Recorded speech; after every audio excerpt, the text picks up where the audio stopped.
क्या चुनाव आयोग जनता को बुड़बक समझता है? जी हां, अगर बात बिहार के चुनाव की हो तो इससे बेहतर शब्द और क्या होगा।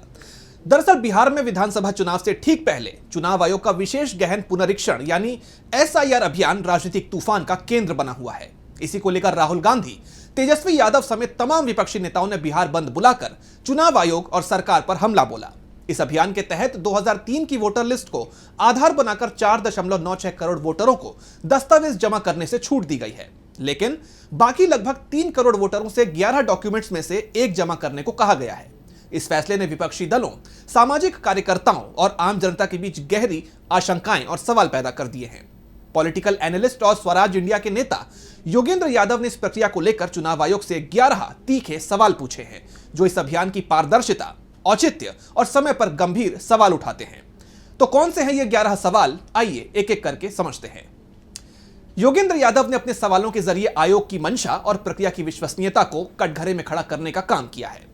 पहले सवाल में योगेंद्र यादव पूछते हैं कि क्या चुनाव आयोग ने 4000 से ज्यादा पार्टियों के साथ हुई बैठकों में वोटर लिस्ट के विशेष गहन पुनरीक्षण का जिक्र किया था?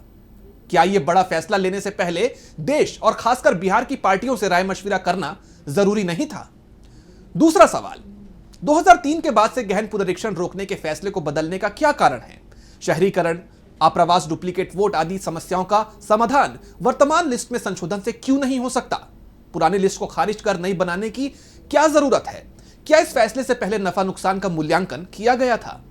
क्या आयोग ने आंतरिक राय मशविरा किया था और क्या वो फाइल सार्वजनिक की जा सकती है? तीसरा सवाल, 2003 की वोटर लिस्ट को आधार बनाने और बाद की लिस्टों को खारिज करने का क्या आधार है, जबकि 2003 की लिस्ट भी पुरानी लिस्ट के संशोधन से ही बनी थी और उस समय भी कोई प्रमाण पत्र नहीं मांगा गया था। क्या चुनाव आयोग मानता है कि 2003 के बाद हुए चुनाव दोषपूर्ण वोटर लिस्ट से हुए थे?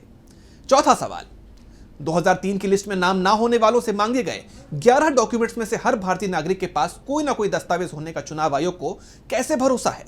क्या आयोग ने जांचा कि यह दस्तावेज बिहार में कितने प्रतिशत लोगों के पास है? अगर हां, तो यह आंकड़ा सार्वजनिक क्यों नहीं किया गया? पांचवा सवाल, आधार कार्ड, राशन कार्ड, मनरेगा जॉब कार्ड जैसे सामान्य दस्तावेज चुनाव आयोग क्यों नहीं स्वीकार करता? मान्य 11 दस्तावेजों और इनमें क्या अंतर है? अगर आवास प्रमाण पत्र के लिए आधार कार्ड मान्य है तो खुद आधार कार्ड क्यों नहीं? चुनाव आयोग अपना खुद का जारी किया हुआ फोटो पहचान पत्र क्यों नहीं मानता? छठवां सवाल, यह आदेश सबसे पहले बिहार में और चुनाव से 4 महीने पहले ही क्यों लागू किया गया? क्या दिसंबर में बिहार की वोटर लिस्ट का संशोधन पूरा नहीं हो पाया था? क्या किसी पार्टी ने बड़ी धांधली की शिकायत की थी? क्या महाराष्ट्र की तरह बिहार में वोटरों की संख्या में अप्रत्याशित बढ़ोतरी हुई थी? क्या किसी पार्टी ने लिस्ट खारिज करने की मांग की थी? सातवां सवाल, इतने बड़े आदेश को सिर्फ 12 घंटे के नोटिस पर क्यों लागू किया गया?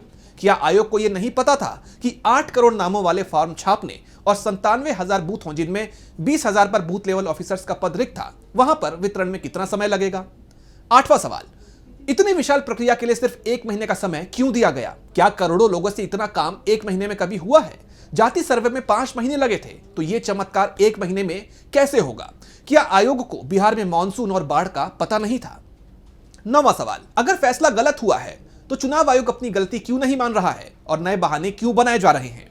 डुप्लीकेट वोट रोकने से इस पुनरीक्षण का क्या लेना देना है? बिहार की नई वोटर लिस्ट में गैर कानूनी विदेशियों के बारे में कितनी शिकायतें मिली हैं? 10वां सवाल, 2003 में बिहार में 4.96 करोड़ वोटर्स थे, जिनमें से 1.5 करोड़ की जान चली गई या वो बिहार छोड़कर चले गए। फिर बार बार ये क्यों कहा जा रहा है कि 4.96 करोड़ लोगों को प्रमाण पत्र नहीं दिखाना होगा?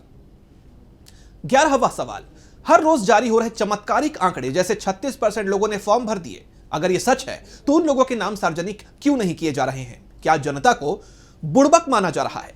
विपक्षी दलों ने इस प्रक्रिया को पक्षपाती और गरीबों के खिलाफ बताते हुए सुप्रीम कोर्ट में याचिका दायर की है। सुप्रीम कोर्ट ने 10 जुलाई 2025 को इस मामले की सुनवाई तय की है, यानी कल, जिसमें वरिष्ठ वकील कपिल सिब्बल और अभिषेक मनु सिंघवी जैसे दिग्गज अपनी दलीलें पेश करेंगे। विपक्ष का आरोप है कि यह प्रक्रिया बीजेपी को लाभ पहुंचाने की साजिश है। एक तरफ चुनाव आयोग का दावा है कि यह प्रक्रिया मतदाता सूची को पारदर्शी और त्रुटि रहित बनाने के लिए है, लेकिन दूसरी तरफ विपक्ष और जानकार इसे गरीब, दलित और अल्पसंख्यक समुदायों को मताधिकार से वंचित करने की साजिश करार दे रहे हैं।